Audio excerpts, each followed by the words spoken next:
बड़ी खबर है, यूक्रेन के बाद रूस की नेटो से जंग की आशंका है। बाल्टिक सी को लेकर हो सकता है महायुद्ध। बाल्टिक सी में एस्टोनिया और फिनलैंड तैनात करने वाले हैं अपने मिसाइल। बाल्टिक सी में मिसाइल तैनाती से रूस का गुस्सा बढ़ने की आशंका है। मिसाइल तैनाती से नाराज रूस नेटो मुल्कों को सबक सिखा सकता है। तो बाल्टिक कंट्रीज जिनको कहा जाता है, लातविया, लिथुआनिया और ये एस्टोनिया, और उनके ऊपर रूस पहले से ही नाराज है क्योंकि उनमें वो सब नेटो में शामिल हैं और इसको लेकर अब बाल्टिक सी में एक बड़ी जंग हो सकती है, ये जानकारी आ रही है। आइए जरा बिग वॉल पे आपको कुछ इस बारे में जानकारी देते हैं कि कैसे वॉर फ्रंट पर एक मेगा एक्शन बाल्टिक सी से जुड़ा हुआ है। बाल्टिक सी पर मिसाइल तैनात करेंगे एस्टोनिया और फिनलैंड, ये जानकारी आ रही है। तैनाती से बाल्टिक सी नेटो का इंटरनल एरिया बन जाएगा। एस्टोनिया और फिनलैंड की मिसाइलें फिनलैंड खाड़ी को कवर कर सकती हैं। फिनलैंड की कोस्टल मिसाइलों की रेंज 100 किलोमीटर है। ये लगभग 80 एकड़ में सहजन के पत्तों को उगाते हैं। 100 ग्राम इन पत्तों के पाउडर को लगभग 600 से 800 तक के भाव में आराम से बेच देते हैं। आपको भी शुरू करना है तो अभी डाउनलोड कीजिए फ्रीडम ऐप को। एस्टोनिया इजराइल से 300 किलोमीटर रेंज की मिसाइलें खरीद रहा है। फिनलैंड की खाड़ी की चौड़ाई कुल 82 किलोमीटर है। ऐसे में रूस इन देशों के खिलाफ कोई बड़ा और सख्त कदम उठा सकता है।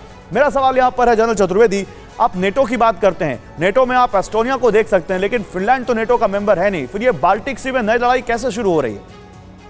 देखिए, फिनलैंड में ये जो बाल्टिक सी है उसमें रशिया के इंटरेस्ट हैं। कालिनिनग्राड उसका हिस्सा है और वहां पे अगर कुछ हरकत होती है तो वहां से जो सेंट पीटर्सबर्ग है वो जस्ट 300 किलोमीटर दूर है। तो ये उनके लिए एक बहुत बड़ा खतरा है। अभी तो क्या रूस को ये लग रहा है कि यहाँ ये नेटो का बेस बनाने की कोशिश कर रहे हैं नया?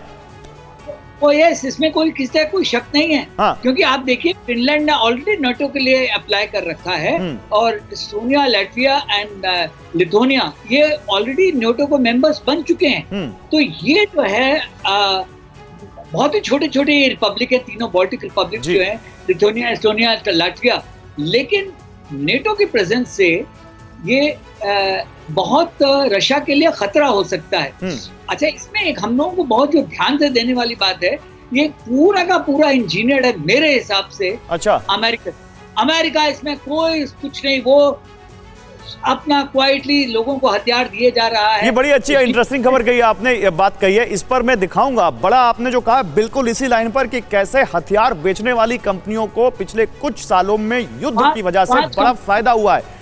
मैं आऊंगा सर, उस पर बात करेंगे, लेकिन जनरल कटोच का एक इस पर मार्क लेना चाहता हूं। जनरल कटोच, जो बात यहां पर जनरल चतुर्वेदी कह रहे हैं, इसी को आगे बढ़ाते हुए हम देख रहे हैं कि ये जो पूरा कॉन्फ्लिक्ट है, ये एक समय था कि लगा था कि नेटो और रूस में लड़ाई हो जाएगी।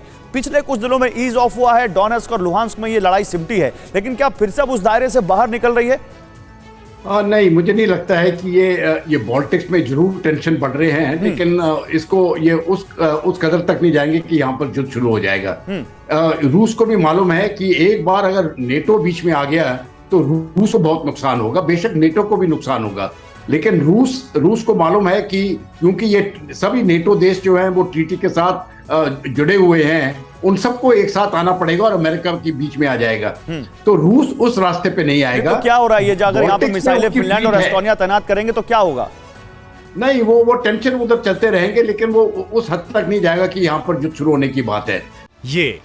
ये लगभग 80 एकड़ में सहजन के पत्तों को उगाते हैं। 100 ग्राम इन पत्तों के पाउडर को लगभग 600 से 800 तक के भाव में आराम से बेच देते हैं। आपको भी शुरू करना है तो अभी डाउनलोड कीजिए फ्रीडम ऐप को।